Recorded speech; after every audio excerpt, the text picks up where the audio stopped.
Yo, what's good? Big Z here, and today I'm going to show you guys how I process vocals today. So this has changed over the years. It's always progressing a little bit. I've got these vocal stems in front of me from an older song of mine called Alive. You can check it out on Spotify and Apple Music below. I've dragged in some of the raw vocal stems that the singer sent me back then when we were working on the track, and I'm going to see if I can make the vocals sound better now than I did a couple years ago when I made the song. And I'm just going to show you my whole vocal process, from processing the lead vocal to the background vocals and mixing them all together. I'll do a quick before and after the vocal processing. So here's what it sounds like now. But you made me feel alive. You made me feel alive. And here's what it sounds like after all the processing at the end of the video. But you made me feel alive. You made me feel alive. I opened up my eyes and now I finally see. You made me feel alive. You make me feel alive. I want to try something out here. So I'm going to do a free mix and master for someone that comments on this video.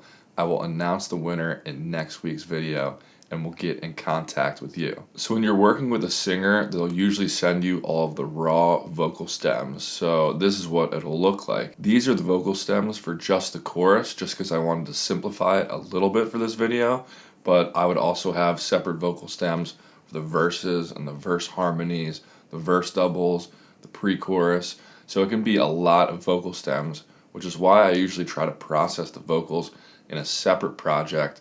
Then I bounce that into one acapella and bring it in to the other mix. So it can be a little overwhelming at first having all these stems, but always just start with the main lead vocal of the chorus. That's what I always start with. So I'm just going to mute everything else here, and we have the lead right here. I'm just going to start processing it. So I highly recommend you save channel strip settings. I have a channel strip setting for vocals just so I can pull up all the plugins I'll need. All I have to do is go right here, hit this Vox button, and it pulls up some plugins for me to use. Now the plugins don't have anything on them yet, like I don't have settings dialed in because every vocal is different, but it just helps save time pulling up the plugins that I'm gonna need to process this vocal, and I'll switch it around depending on the vocal, but this is the basic starting point for me. The first thing to get right is compression. You want a nice even vocal signal coming in, especially for electronic music. When a vocalist records, the volume can be a little bit all over the place, and that's where compression helps out a lot. So I start with this Waves R compressor right here, and I like to use this Vocal 1 setting. It has a really fast attack and a release around like 170 milliseconds, and I'm just going to dial in maybe like 6 dBs of compression at the loudest points, maybe a little more depending on the track. But you made me feel alive. You made me feel alive. I opened up my eyes and now I finally see. You made me feel alive. So that's just evening out the vocal signal, making the loudest words a little bit quieter to match the lower words in volume. So these vocals are a little out of tune, but they're still sounding pretty good, so I'm just going to use some auto tune on here. I like to use Waves Tune for that. This track is in C sharp major, and I'm just going to mess around with this note transition here. But you made me feel alive. So when the note transitions all the way down, it sounds really auto-tuned, but we want it to sound more natural. But you made me feel alive. You made me feel alive. So the most important part of any vocal processing, in my opinion, is the EQ. It's how you get the tone right to sit in the mix. If you have a bad EQ on your vocal, it just messes everything else up. So let's do the EQ now after I've done the compression and tuning.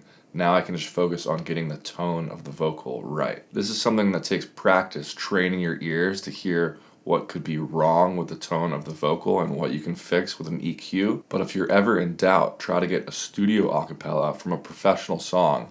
There's a bunch available online, and use that and reference back and forth with your vocal and the studio acapella from the famous song, and see how you can try to match the tone. I'll take a quick listen before I do anything. But you made me feel alive.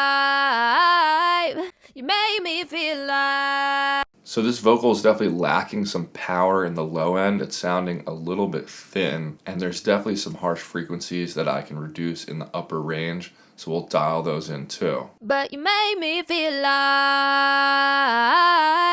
You made me feel alive. I opened up my eyes and now I finally see. You made me feel alive. But you made me feel alive. And the best part about FabFilter Pro Q3 is it is a dynamic EQ, so I can also take this dynamic range knob and basically turn it into a multi-band compressor. But you made me feel alive. You made me feel alive. I opened up my eyes and now I finally see. You made me feel alive. And to hone in on any harsh frequencies, just boost them and you can solo them. But you made me feel alive. You made me feel alive. I opened up my eyes and now I finally see. You made me feel alive. But you made me feel alive. You made me feel alive. I opened up. But you made me feel alive. You made me feel alive. I opened up my eyes and now I finally. Now I want to add some nice, really crispy high end on the top of the vocal, but I'm not going to do that with an EQ actually. I'm going to do this in FabFilter Saturn. I just think it sounds a little bit better using this method. So first of all, I'll have this whole vocal running through this tape saturation and increase the drive a little bit. But you made me feel alive. You made me feel alive. I just want a really subtle effect for that so you can barely even hear it, but it's just adding some nice harmonics to the vocal. And now is when I can boost the high end and help that high end sparkle. So I'll make a new band, and I'll cut it off maybe around 7,000, 8,000 hertz, and then I'll boost it. But you made me feel alive. You made me feel alive. I opened up my eyes and now I finally see. You made me feel alive. I think I overdid it with the low end a little bit, so I'm actually going to add a dynamic EQ to this too. I'll make it go down like 1.5 dBs. But you made me feel alive. You made me feel alive. I opened up my eyes and now I finally see. You made. So that's sounding really good to me. I think I reduced those harsh frequencies and the tone is sounding a lot better. So now it's important to dial the de-essing in. You can hear in this one part. My eyes and now I finally see. On that word C, you can really hear that S come through. Finally see. So what I'm going to do after that EQ and saturation is add a de-esser. Finally see. Finally see. Finally see. Finally see. Finally see.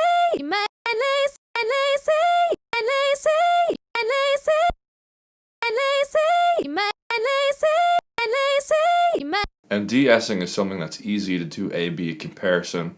When I turn it off and on, you can hear a huge difference. You don't want the de-essing to be overly noticeable, but you also don't want those S's to be too harsh, so it's all about finding that middle ground. Next, I like to add a little bit of plate reverb to the vocal. There's this awesome preset in Valhalla Vintage Verb called Vocal Plate right here. And I'll just move the low cut up a little bit. And you can hear what it does. I'll bring it up to 100%. But you made me feel alive. You made me feel alive.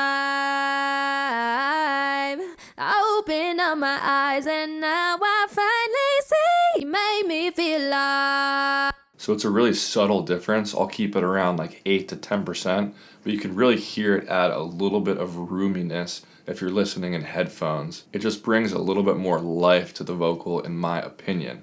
Now I'll add my actual reverb and delays. I did a video on the template I start with in Logic a couple videos ago if you want to check that out, but this is where that comes in handy. Now I can just open up my vocal reverb and my vocal delay and something else I call my air verb.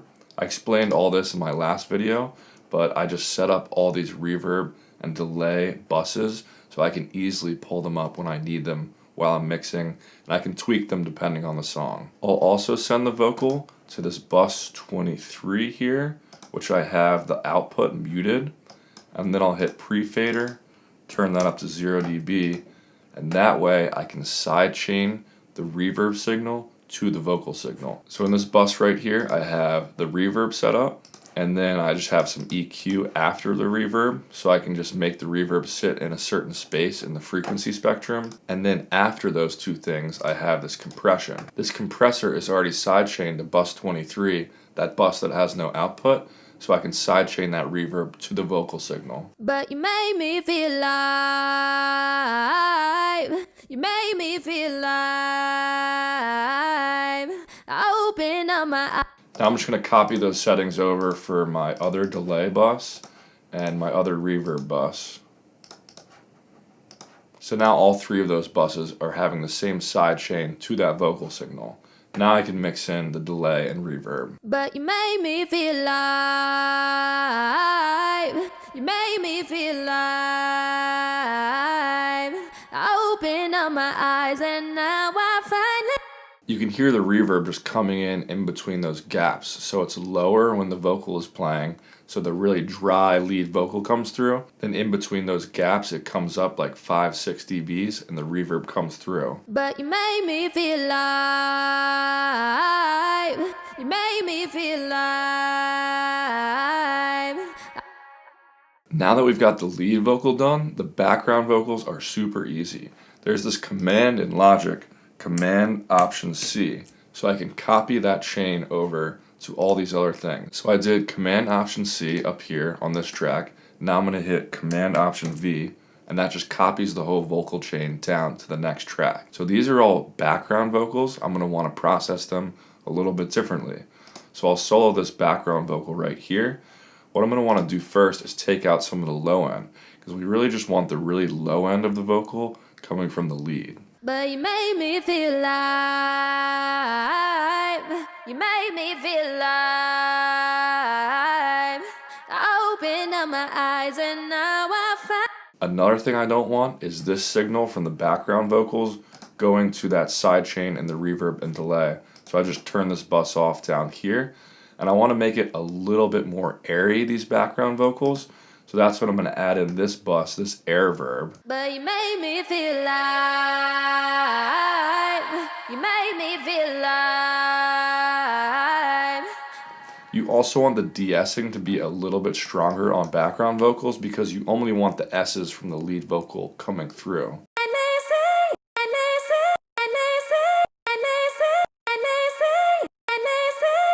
It sounds weird when I play that by itself, but when you play it with the lead vocal, you'll hear that you don't want a bunch of S sounds coming in at the same time. So these two layers are just doubles of the lead vocal. So I'm going to pan one to the left. I'm going to copy that over, do the exact same processing, pan that one to the right, and now I can mix them in with the lead vocal. But you made me feel alive. You made me feel alive. I opened up my eyes and now I finally see. And now I'll just go down and do that for the rest of the harmonies. So I'll copy this over, I'll copy this over, and then I'll mix these in. Now I don't want everything just panned all the way to the sides. I want it to be spread across the stereo spectrum. So maybe I'll do these like 35 to the right and left, panning wise. And now I'll mix them in. But you made me feel alive. You made me feel alive. Let's do the same thing for these vocals, the low harmonies right here. Maybe I'll make these even more inward, so I'll do like 25 on these ones. But you made me feel alive. You made me feel alive. I opened up my eyes and now I finally see. You made me feel alive. So for those, I'm just going to copy these over again.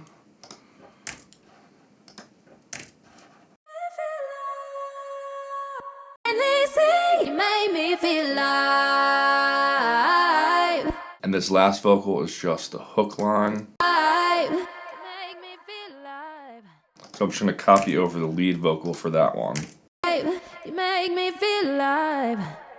Another thing I can do is send all of these background vocals to the same bus and compress them together. So I'll send them all to a random bus. I'll send them to bus 27. And then I can add a different kind of compression here. Let's use the FabFilter Pro C2. And we'll just start with a vocal preset. We can do maybe punchy vocals. This one sounds good. I'll just lower the threshold and compress them together a little bit. But you made me feel alive.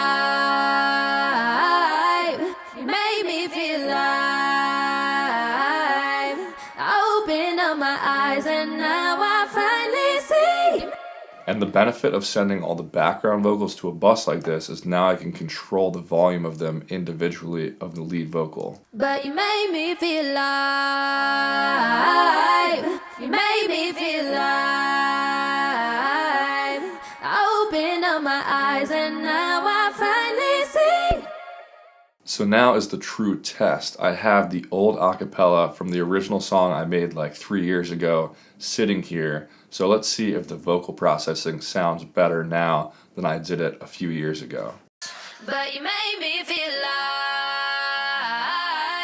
You made me feel alive. But you made me feel alive. You made me feel alive.